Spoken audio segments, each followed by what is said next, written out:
Selamat sore untuk kita semua. Baik, perkenalkan, nama saya Gema Galgani Abu, NIM 2004060047. Saya dari Fakultas Pertanian, jurusan Agroteknologi, kelas Agroteknologi 3.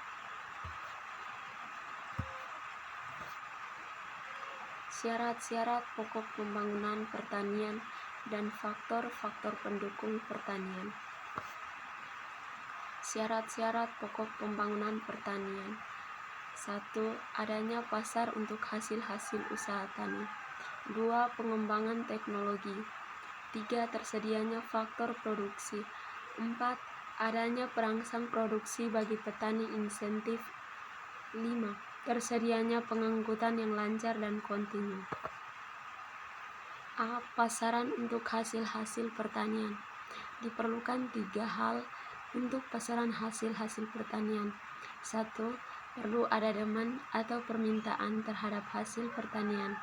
2. Sistem tata niaga atau marketing system. Yang ketiga, kepercayaan petani pada kelancaran sistem tata niaga. 1. Perlu ada demand atau permintaan terhadap hasil pertanian. Permintaan atau demand adalah jumlah dari suatu barang yang mau dan dapat dibeli oleh konsumen pada berbagai kemungkinan harga dalam jangka waktu tertentu dengan anggapan hal-hal lain tetap sama atau ceteris paribus. Agar usaha pertanian berlangsung secara sustainable atau berkelanjutan, maka perlu adanya pertumbuhan permintaan pasar atau market demand yang kuat terhadap hasil-hasil pertanian di dalam negara itu sendiri. 2. Sistem tata niaga atau marketing system.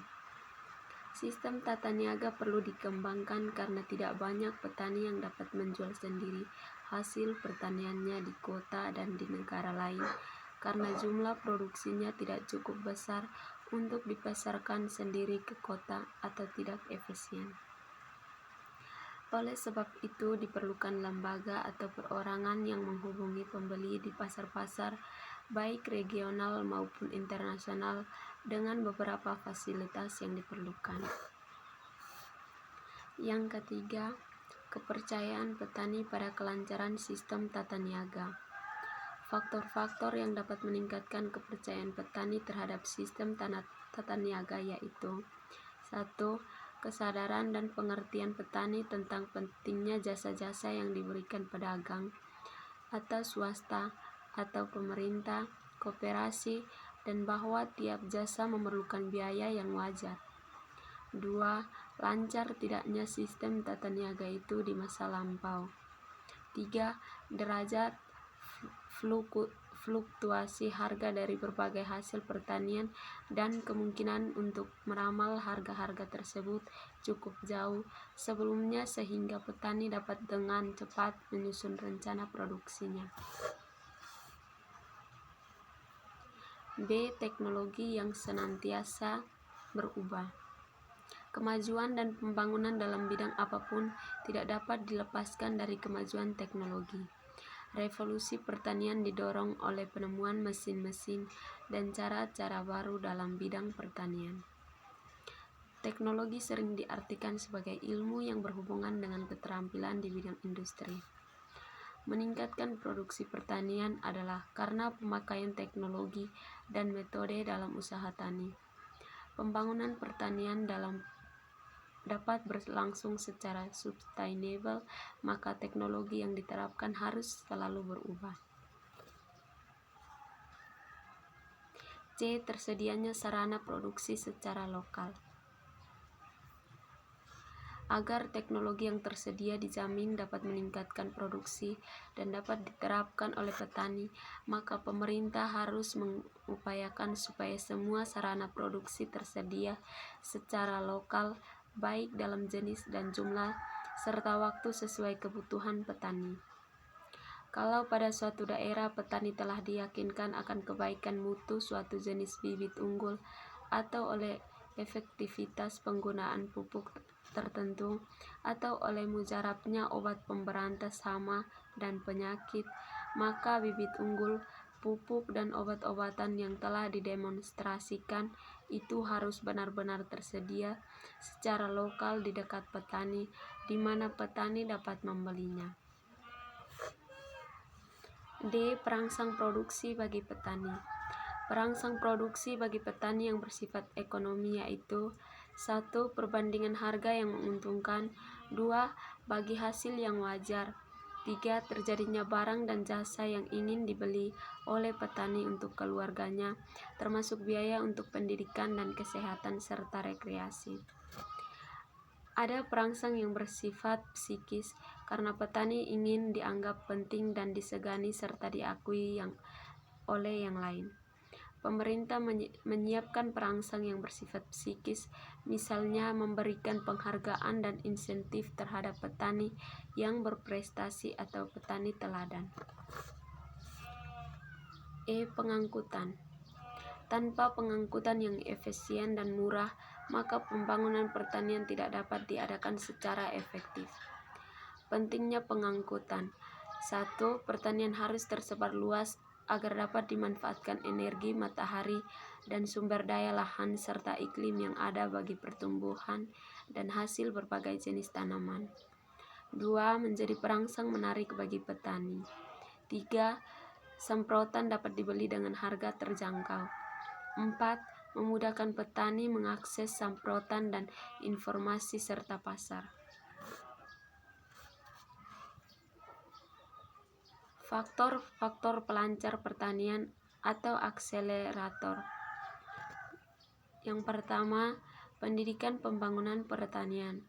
Yang kedua, tersedianya kredit produksi murah dan mudah dijangkau. Yang ketiga, kegotong royongan kelompok petani. Yang keempat, perbaikan dan perluasan lahan pertanian. Yang kelima, perencanaan nasional. Yang pertama, pendidikan pembangunan pertanian. Pendidikan pembangunan pertanian adalah sejumlah pendidikan yang memperkenalkan pengetahuan, keterampilan, dan cara-cara baru untuk melakukan sesuatu. Pendidikan ditujukan untuk berbagai tingkat usia. Ada 4 jenis pendidikan pertanian.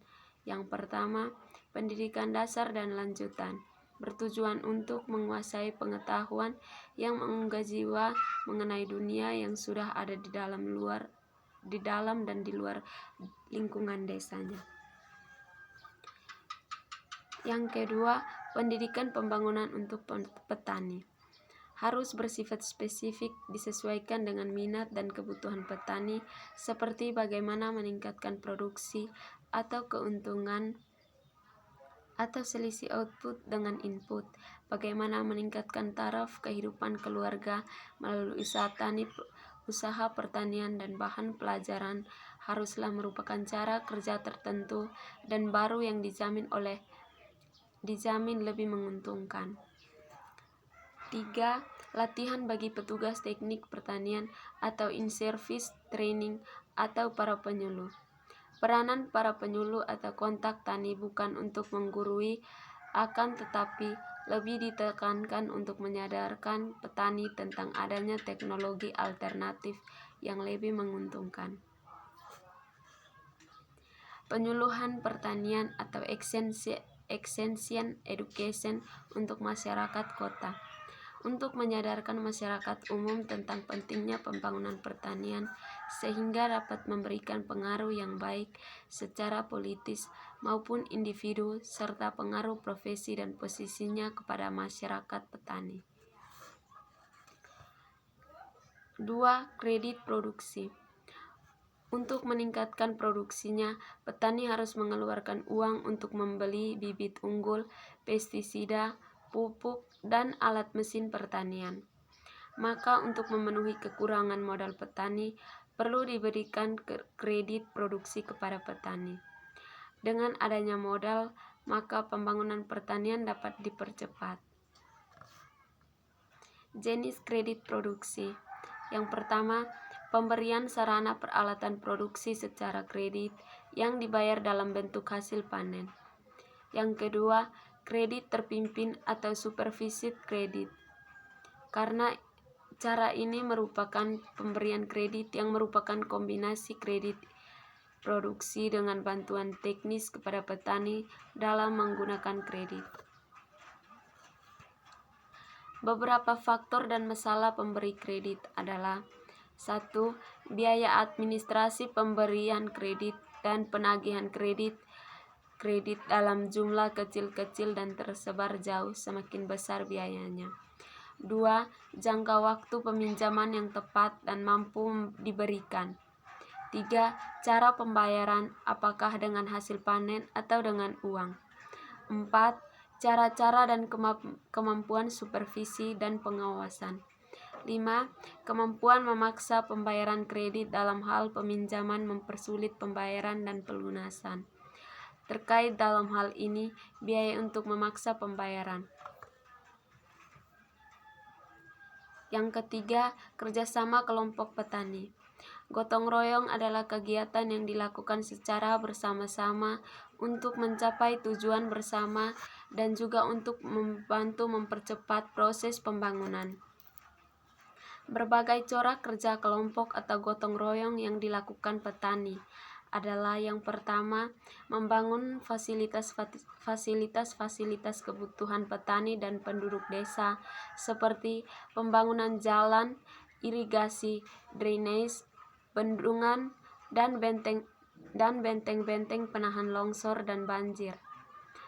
Yang kedua, pemberantasan dan pencegahan hama-hama dan penyakit tanaman. 3.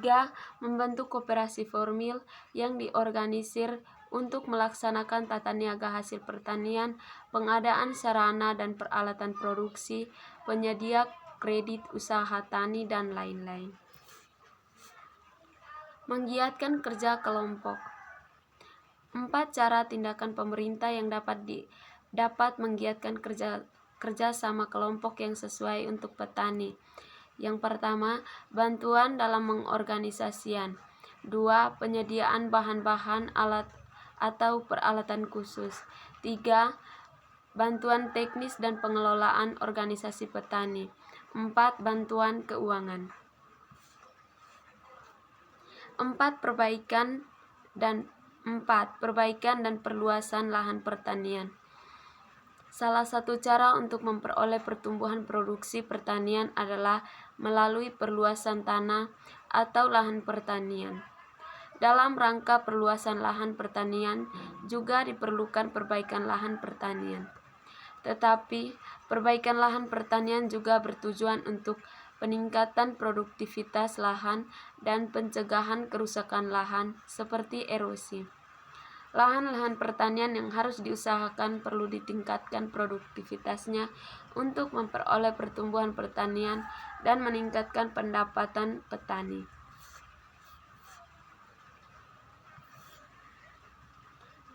Salah satu cara memperluas lahan pertanian adalah membuka lahan baru untuk usaha tani.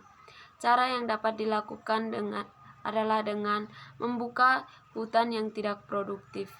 2. Memperluas jaringan irigasi sehingga tanah tidur dapat dimanfaatkan. 3. Mengeringkan dasar danau atau daerah pasang surut sepanjang pantai. Dalam perluasan lahan pertanian, perlu sekali dipertimbangkan biaya investasi dan kelayakannya, karena biaya investasinya umumnya besar. Dalam hal ini, lokasi, waktu melaksanakan proyek dan komoditi yang akan diusahakan menjadi faktor-faktor penentu kelayakan. Karena lahan terbatas di dunia ini, semakin lama semua lahan semakin mahal dan harga hasil-hasil pertanian semakin mahal. Dengan demikian, ada lahan yang menjadi tidak layak untuk pertanian, tetapi ada lahan lain yang menjadi layak. 5. Perencanaan nasional untuk pembangunan pertanian adalah proses pengambilan keputusan oleh pemerintah tentang apa yang hendak dilakukan mengenai tiap kebijakan dan tindakan yang mempengaruhi pembangunan pertanian selama jangka waktu tertentu. Tugas-tugas dan kewajiban-kewajiban pemerintah dalam pembangunan pertanian harus direncanakan dengan baik. Untuk itu, harus dilakukan perencanaan nasional untuk mendapat masukan dan menjadi acuan dalam perencanaan daerah atau perencanaan tingkat provinsi dan kabupaten. Beberapa hal penting yang harus diperhatikan dalam perencanaan nasional adalah 1. Perencanaan pembangunan pertanian hendaknya daerah demi daerah. 2. Perencanaan harus lebih diarahkan pada peningkatan profit atau keuntungan daripada peningkatan produksi. 3. Mutu tiap kegiatan lebih penting daripada volume fisiknya. 4. Kegiatan-kegiatan tertentu harus dikoordinasikan secara lokal. 5. Perencanaan disusun dengan mekanisme bottom up. 6. Perencanaan on-farm dan industri hulu hilir hendaklah dipertimbangkan sekaligus. 7. Perencanaan pembangunan pertanian harus dilakukan secara kontinu dan bersifat multi-years. Beberapa hal penting di atas membentuk iklim yang serasi untuk pembangunan pertanian. Iklim ini kelak merangsang pertanian dengan prioritas pembangunan di sektor pertanian. Sekian dan terima kasih. Selamat sore untuk kita semua.